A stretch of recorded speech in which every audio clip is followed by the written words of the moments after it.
Welcome to the West Wing Week, your guide to everything that's happening at 1600 Pennsylvania Avenue.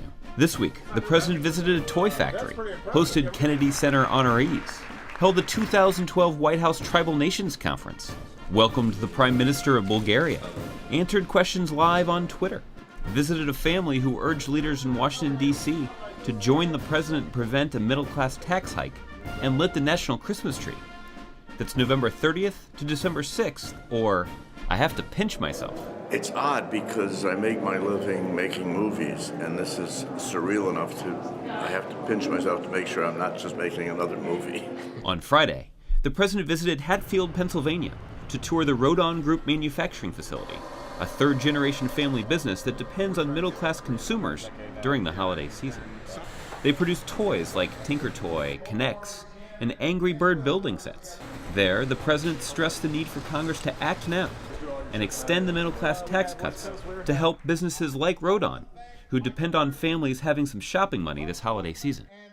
This is too important to our economy. It's too important for our families to not get it done.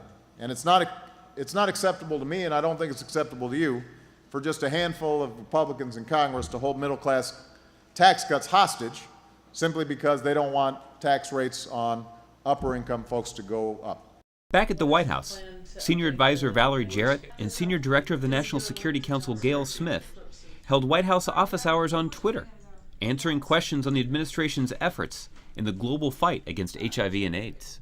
On Saturday, a commemorative red ribbon was displayed on the north portico of the White House to commemorate World AIDS Day. On Sunday, the President and First Lady hosted legendary entertainers at the White House for the Kennedy Center Honors Reception. The President recognized their extraordinary talents and emphasized the importance of the arts in our nation's culture. And it speaks to something that has always made this country great.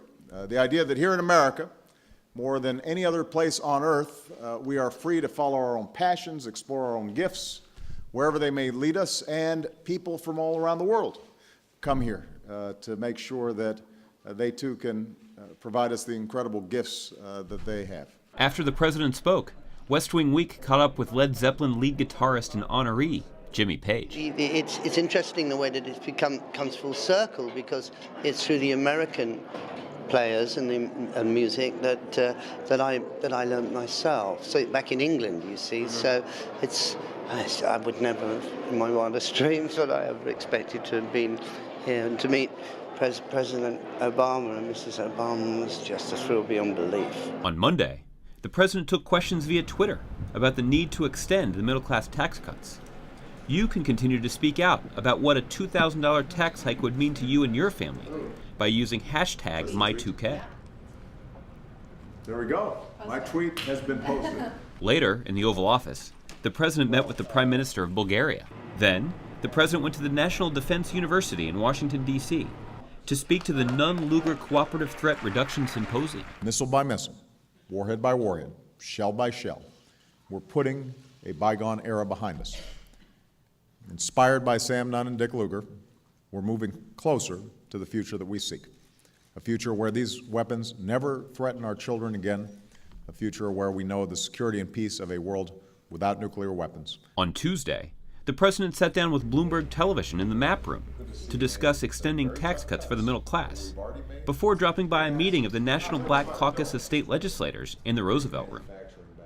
On Wednesday morning, the president made a short trip down Pennsylvania Avenue to the Business Roundtable, where he addressed a room full of CEOs from major business institutions to discuss his plan for a balanced approach to deficit reduction.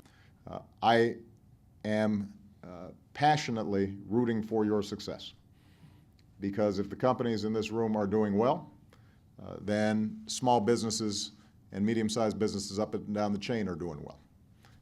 If the companies in this room are doing well, then folks get jobs, consumers get confidence, and we're going to be able to compete around the world. Later, the president addressed the 2012 White House Tribal Nations Conference at the Department of Interior.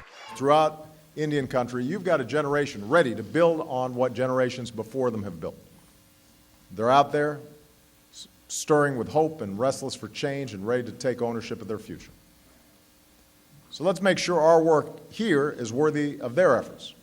Let's do everything we can to get things in the best shape possible for when they're in charge.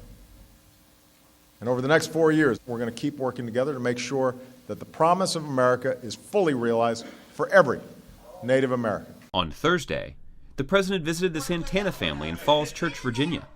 Tiffany Santana wrote to the White House through the website whitehouse.gov/my2k to share how a $2,000 tax hike on the middle class would affect her family. The president sat down with the Santanas to highlight just one of the millions of middle-class families who would have to make significant sacrifices if Congress can't work together to extend middle-class tax cuts before the end of the year. The reason that we're here is because Tiffany is one of the people who responded to My 2K. As many of you know, we asked folks all across the country to talk a little bit about what would it mean if their income taxes went up in 2013. You know, for them to be burdened unnecessarily because Democrats and Republicans aren't coming together to solve this problem gives you a sense of the costs involved in very personal terms. Obviously, it would also have an impact on our economy because if this family has a couple of $1,000s less to spend, that translates into $200 billion of less consumer spending next year, and that's bad for businesses large and small. Later that evening, the president and first family attended the national Christmas tree lighting ceremony, where, of course, they flipped the switch. 3, 2, 1. To find out more information on any of these topics or to see complete videos of these events, go to whitehouse.gov. And thanks again for checking out your West Wing Week. We have a special guest. Oh, that's nice. Come on. I didn't know we should do it. We gotta get another picture. We gotta get another picture with Michelle in there.